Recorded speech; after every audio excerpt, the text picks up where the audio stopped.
This presentation, created by Edwina, Blythe, and Josh, will cover the current week's topic of psychological approaches to happiness. We will start off by clarifying some important definitions that will be in use, then continue on to material that was present in both required readings and recommended readings. This includes the concept of happiness and virtue in positive psychology, along with the implications that values have on happiness. Next will be the concept of nature versus nurture, specifically the impact one's genes and the external environment have on happiness. We will then continue on to the effect happiness has on things such as interpersonal strategies and attention and time perception. Finally, we will discuss the activities that were carefully selected to get the class involved in some of the ideas that were present in this week's readings. These are some of the definitions of the key words we'll be using in our presentation. Virtue is the behavior showing high moral standards. Positive psychology is the study of the good life or the positive aspects of the human experience that make life worth living. Happiness is the high self-reported levels of life satisfaction, and genetics are one's biological makeup inherited from their parents. Now we will go over the reading of Happiness and Virtue in Positive Psychology, written by Mike W. Martin.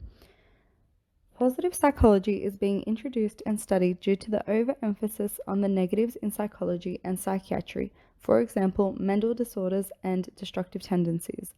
The negatives have been studied and spoken about for decades, rather than focusing and researching positive psychology and authentic happiness. In a study conducted by Seligman, he states, "Psychology is not just the study of disease, weakness, and damage. It is also the study of strength and virtue. And treatment is not just fixing what is wrong, it is also building what is right." In this statement alone, we are seeing that psychologists are moving towards a future where psychology and the term happiness are closely linked, instead of mental disorders and destructive tendencies always being the initial thought in psychology. Aristotle set forth a moral-laden definition of happiness as activity of soul in accordance with virtue, practiced over a long life and supported by additional goods such as money and health. This is contrasting to other psychologists' definition of happiness, which is subjective well-being understood as overall satisfaction with our lives or as high average levels of enjoyment and other desired emotions. Additional ambiguities concern how acquiring virtue is believed to make you happy. This might mean acquiring virtue is necessary and sufficient for happiness, which is what Plato intended, correlating with Aristotle's definition of happiness. Aristotle also pointed out that in order to feel true happiness, some superficial goods are necessary. For example, goods in addition to virtue, such as reasonable amounts of wealth, power, health, friendship, and longevity. In this research, participants are not given a definition of virtue by positive psychologists, which, as said in previous readings, the results could misrepresent findings due to the participants' different interpretations of virtue. For this reason, many psychologists believe that Seligman is inconsistent with the research. In addition to this information, it brings the question of, can we change our levels of happiness, and what impact does happiness have on our personality? In a research conducted by Pillivan, it shows that service learning by high school students has commonly positive effects, such as increasing community participation, but it does not seem to significantly affect happiness. Whereas midlife volunteering does have a tendency to increase happiness, and old age volunteering has the highest effect on happiness levels. Therefore, the results show that virtue causing happiness varies according to life stages. This being a probable answer of yes, we can change our levels of happiness depending on different life stages and behaviors of high moral standards. With this being said, evidence is showing that virtue tends to boost both short-term feelings of happiness and overall satisfaction. It has also been said that our happiness levels fluctuate over a period of time, and also that some people are just prone to being happier than others. As we can see in this graph, virtue makes up 40% of this graph, stating that actions and thoughts of individuals cause happiness to an extent, and that this is part of our happiness we can control. For example, how we feel, act, think will increase or decrease our happiness levels. We can also see that genetics is claimed to be the highest cause of happiness, showing that some people are just born with more ability to be more joyful and happy than others. Josh will be talking to us about this shortly. Also in the graph is the 10%, which is external circumstances.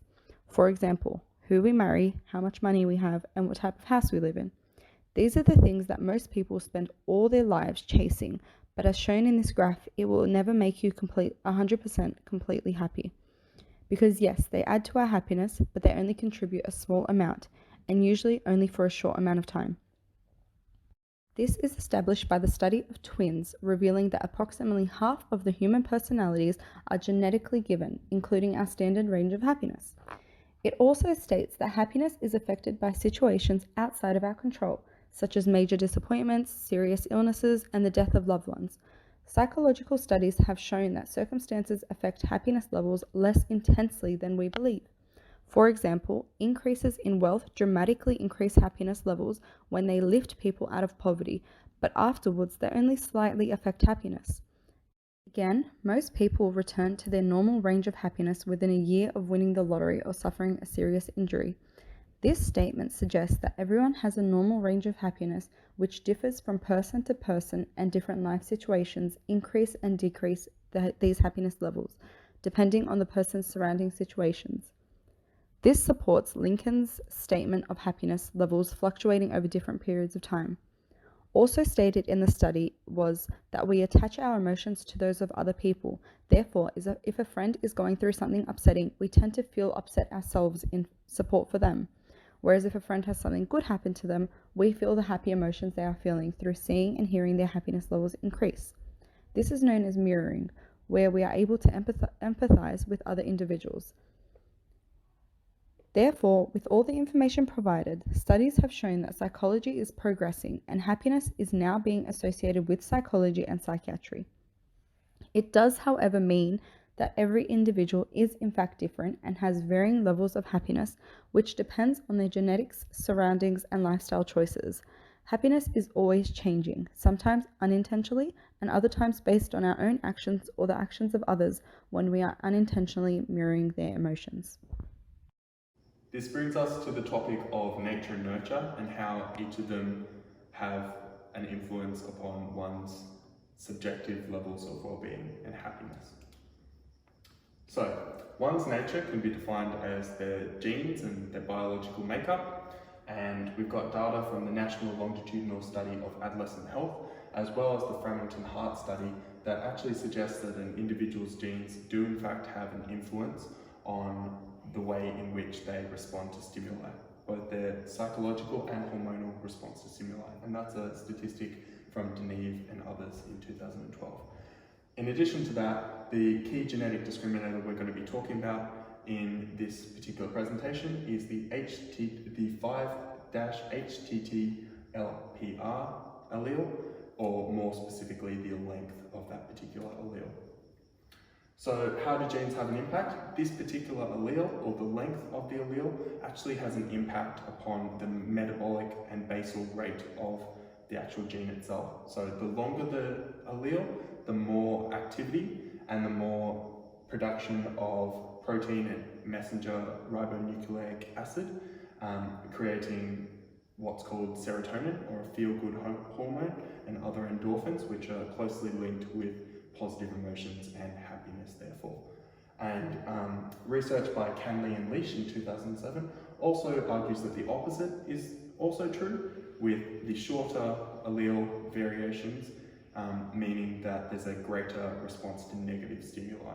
And this is better explained in a table made by yours truly, this little diagram. You can see here that the short allele has a lower default response to negative stimuli and is more likely to produce negative emotions associated with cortisol and stress hormones, whereas the longer variation of the allele will have a number of protective factors. It generally only sees positive things in relation to those stimuli. It's an important thing to realize too. There's a midline involved with this, there's a crossover, and it by no means means that the short allele variants can't have happy emotions, nor does it mean that those with long alleles have negative emotions and aren't prone to depression and everything like that. This is just the default state in which they take, and could even be considered to be the baseline in which people's emotions tend to resort back to.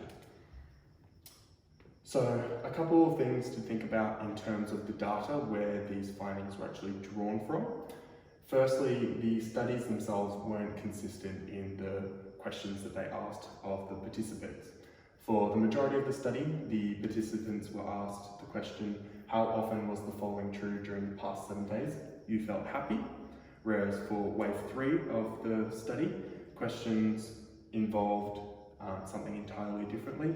The participants were instead asked, how satisfied are you with your life as a whole? And as we have seen in week 2 of our readings, these two questions actually relate to different components and different understandings of happiness.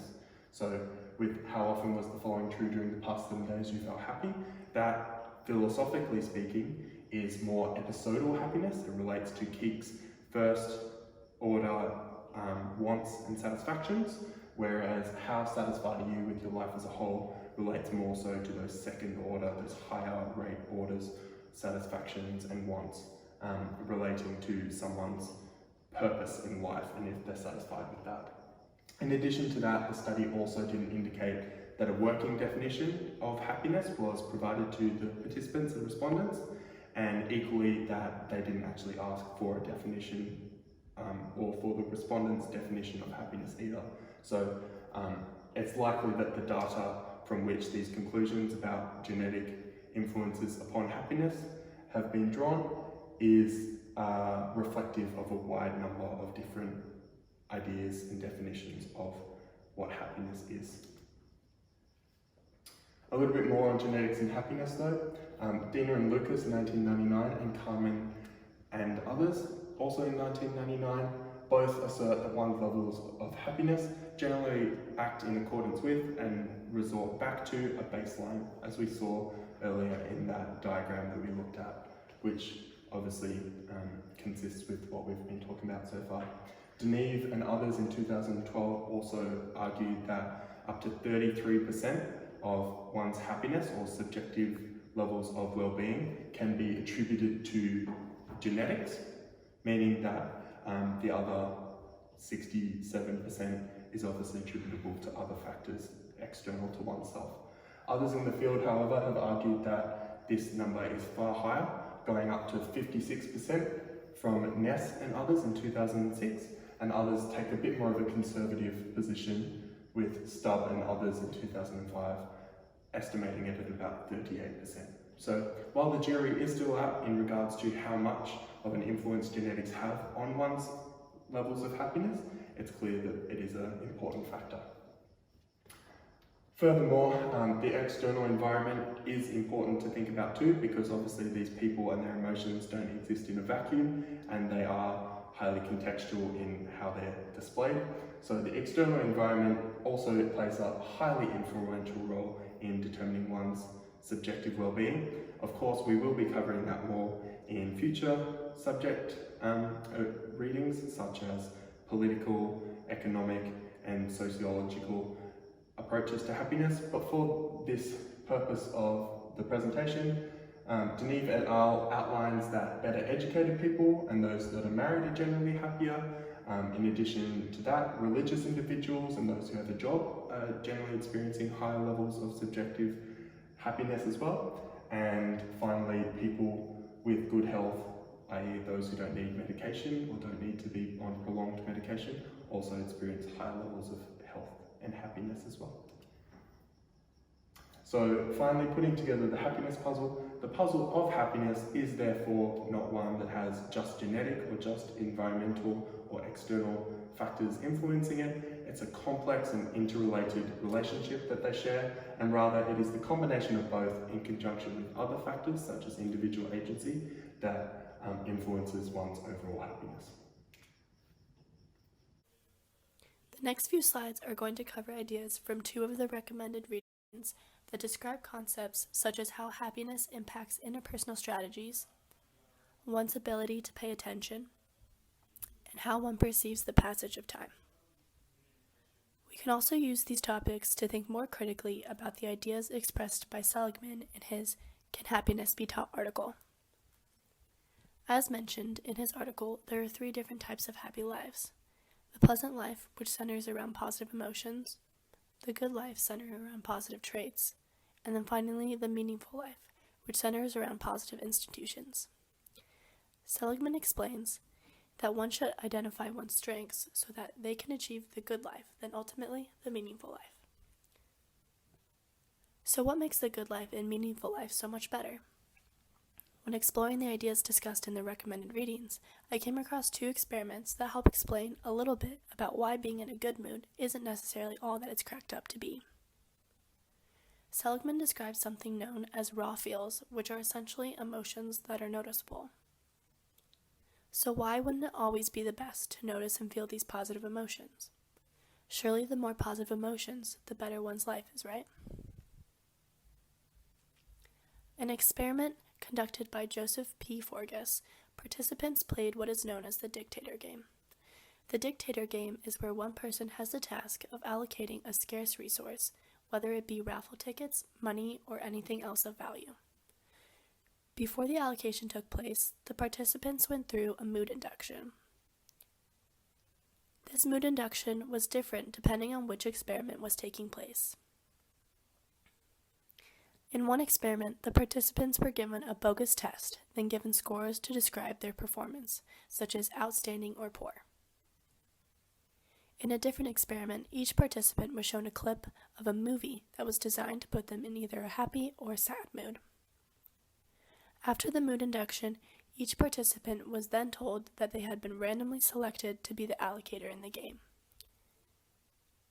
After the experiment, the results showed that participants who tested to have been in a better mood decided to go against the social norm of fairness and act more selfishly in the game, by allocating themselves more of the resource, while those confirmed to be in a negative mood acted fairly by evenly distributing the resource.